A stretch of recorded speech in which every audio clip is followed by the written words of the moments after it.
Lisluce Accord, jointly owned by Liam Lynch, Tralee and Seamus Begley Rosslear. Lisluce Accord in the white. Here they come now. Tom Murphy leaving off Toner's Girl, red, white, Lisluce Accord, and Toner's Girl in the red collar has the advantage. It's only a slim one though, as Lisluce Accord lays down a very, very strong run on the far side. They swap sides, and it is Lisluce Accord now. Lisluce Accord forging away from Toner's Girl in the red collar, who let her out but just couldn't quite answer Lisluce Accord's call there at halfway.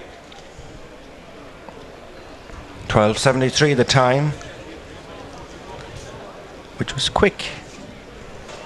Razor Scotch in the red collar, owned by James and Joe O'Connor from Kidcorgan and Tarbert, and Glenview Biddle, her kennel companion, owned by the PMP Syndicate Glen.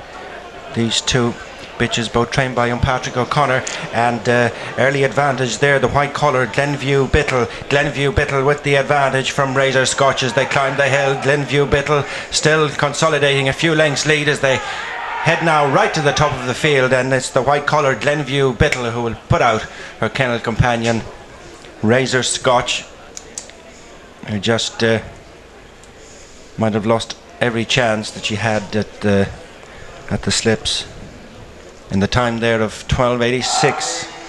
Red, Class Attraction in this final course in round 3 of the Hotel Miller Oaks. She's owned by Elaine Guiney from Melan, Lake Moonveen Lady, and in the white Vacuum Starlight, owned by Dermot and Sheila O'Sullivan from Cork.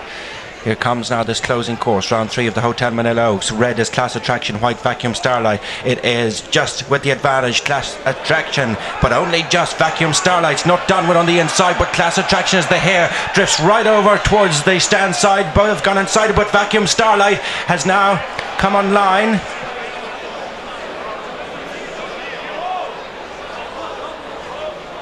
Judge Vacuum Starlight.